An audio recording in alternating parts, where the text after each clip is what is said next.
How do we get there? Well, this is somewhat ironic because we don't get there. When we finally get to the point where we realize we don't have to keep fighting with life and just relax into it, we aren't there. Understand the structure of the ego, imaginary self. Though it can be difficult to accept and is literally impossible for the ego to comprehend, we are always already fully awake. Anyone identified with a persona that is supposedly separate from the all that is shares typical patterns of reaction and resistance. Talk about you, talk about me. Lester Levinson, American sage, frequently spoke of the identical nature of everyone's tendencies. The ego is ever doubtful of its own worth. It strengthens itself by resistance, particularly resistance to identified enemies that uses up our energy. The ego wants approval, control, and to be safe. Lester Levinson said these are the three cardinal drives of the ego. The ego's greatest enemy is the present moment, the formlessness of what we really are. Let go of psychosomatic tensions that lock our filters into place. What we hold on to as our imaginary self creates patterns of experience which are stuck in repeating unsatisfactory results. Our body image permeates the mind space holographically. We feel the rigid forms of energy that's held as both physical and mental tension. See the egoic sense of self when it becomes a mask of identity. Our sense of who we are is conditioned by how we think others see us. We imagine who we are based on this projection, which is nothing more than a guess. We hold this image in our minds and feel that we are a solid form filling it densely, separate from a space we think is outside. As we begin to let the house of cards collapse and realize the spacious emptiness at the core of our being, then we see this mask from the inside, and we experience our face as the aliveness of our face, with the consciousness in the void inside. Observe tendencies to be unhappy with situations. Patterns of projecting blame onto ourselves or others, demands, often subtle, that something I see right now should be different than it is. Boredom, waiting for another moment to come that conforms with our demands. Holding energy, judgments, resentments, grievances, and even our ideas about how other people or ourselves are become clouds of energy held in our minds that distort experience. All our resentments hurt only ourselves. Our limited mental models are never more than the crudest approximation about the truth of others. The energy stuck by our holding becomes stagnant and it makes us sick. Other people subconsciously pick up our lacks of clarity about and acceptance for them, our lacks of acceptance for other people. We wear them on our sleeves.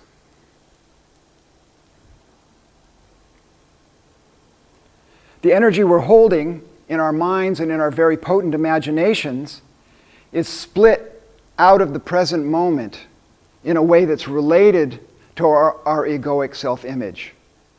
Over time, this grows into an energy structure that takes on a life of its own. Eckhart Tolle called it the pain body. As we let go of the constant clenching of the ego, this energy begins to be grounded back into the now.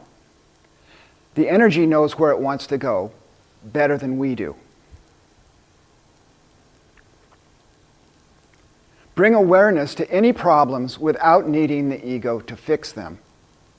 When the mind is clear, the source of anything that feels unsatisfactory is always evident.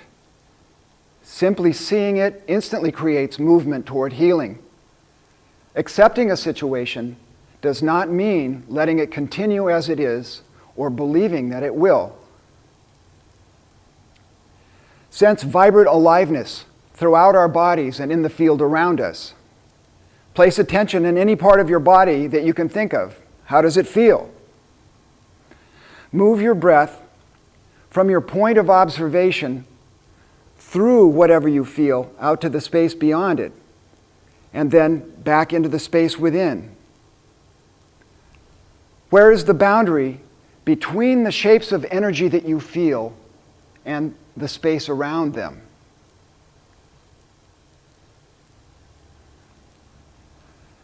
Always investigate any idea or theory for yourself.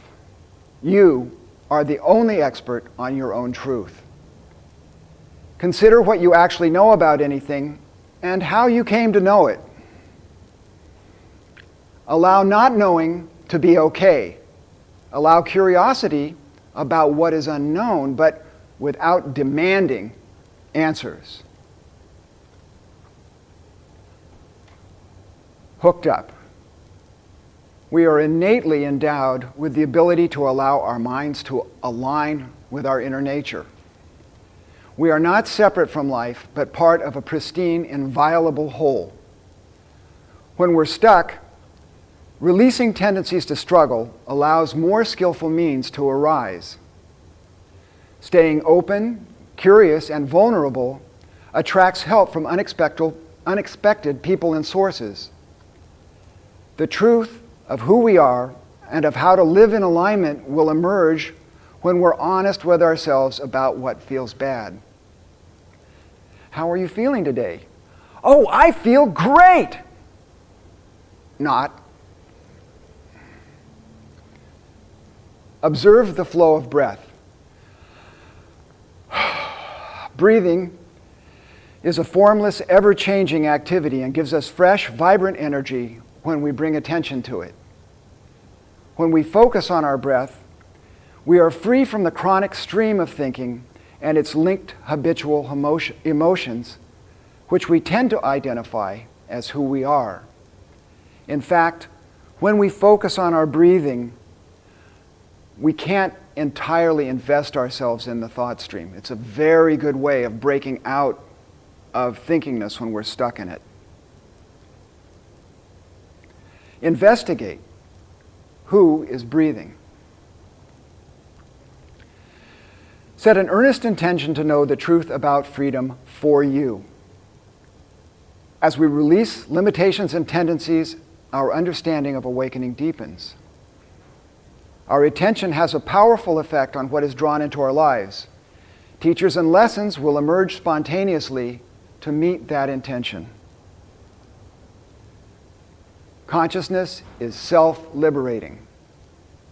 We are awakening because that which is already awake within us wants to come forth now. If we're curious about the truth for us, the truth of this for us, it's no doubt already emerging in us. Every one of us who's starting to wake up strengthens the field, energizing others. And always be gentle with yourself.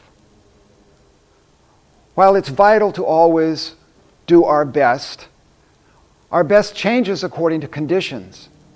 On further inquiry, it begins to become obvious that we've always done the best we could, however much we judge that. Even failing is somehow good enough. How can wisdom arise without loss?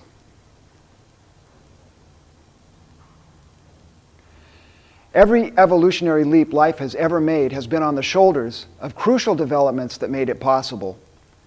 One creative impulse follows another. What you feel emerging in your heart is finding its path to forging another link in this chain of life's expression.